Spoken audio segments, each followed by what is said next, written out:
everyone and welcome to our channel. Hope you all are doing well. So let's start the motivational book.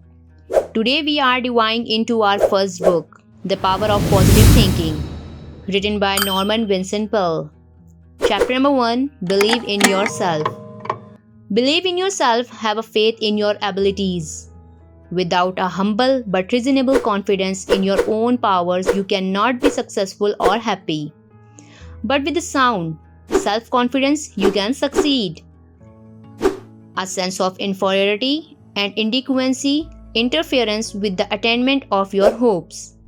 But self-confidence leads to self-realization and successful achievement. Because of the importance of this mental attitude, this book will help you believe in yourself and release your inner powers. It is applying to realize the number of pathetic people who are hampered and made miserable by the madly popularly called the inferiority complex. But they need not offer from these terrible when proper steps are taken. It can be overcome. You can develop creative faith in yourself. Faith that is justified. After speaking into a convention of businessmen in a city auditorium, I was on the stage greeting people when a man approached me with a peculiar intensity of manner, asked, "May I talk with you about a matter of disparate importance to me?" I asked him to remain until the other had gone. Then we went backstage to sit down. "I am in this town to handle the most important business deal of my life," he explained. "If I succeed, it means everything to me. If I fail, I am done for." I suggested that he relax a little, that nothing was quite that final. If he succeeded, that was fine. If he did not, well, tomorrow is another day. I have a terrible disbelief in myself. He said directly, "I have no confidence. I just don't believe I can put it over. I'm very discouraged and depressed. In fact," he lamented, "I am just about sunk. Here I'm 40 years old. Why is it all my failings? By lack of confidence, by self-doubt. I listened to your speech tonight in which you talked about the power of positive thinking, and I want to ask how I can get some faith in myself." "So, there are 2 steps to take," I replied. "First, it is important to discover why you have the feeling of no power. They require analysis and will take a time. We must approach that maladies of our emotional life as a physician's probes to find something wrongly physically. This cannot be done immediately, certainly not in your brief interview tonight, and it may require treatment to reach a permanent solution.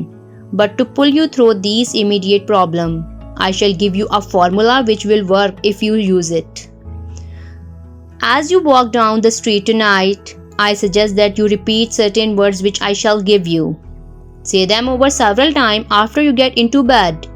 When you awaken tomorrow, repeat them 3 times before arising. On the way to your important appointment, say them 3 additional times. Do this with an attitude of faith and you will receive sufficient strength and ability to deal with these problems. Later, if you wish, we can go into analysis of your basic problem, but whatever we come up with following that study, the formula which I am going to give you a large factor in the eventual cure. Following is the affirmation which I give him.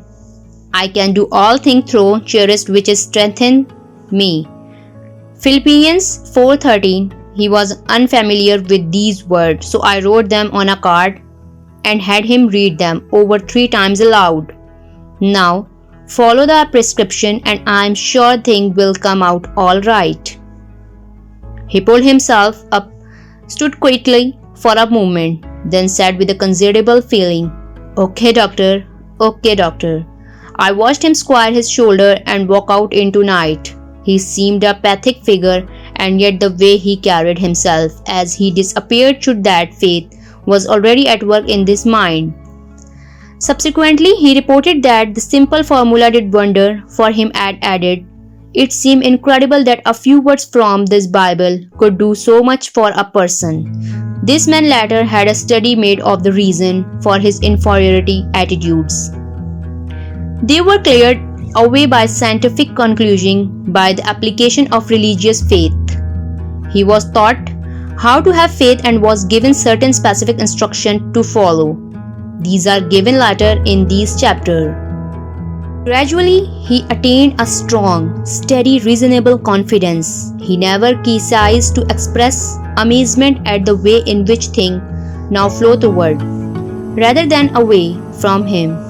His personality has taken on a positive, not negative character, so that he no longer repels success, but on the contrary, draw it to him. He now has an authentic confidence in his own power. There are various causes of inferiority feelings, and not a few stem from childhood. An executive consulted me about a young man whom he wished to advance in his company, but he explained he cannot be trusted with important secret information, and I am sorry, for otherwise I would make him my administrative assistant. He has all the other necessary qualifications, but he talked too much and without meaning to do. So, this works matters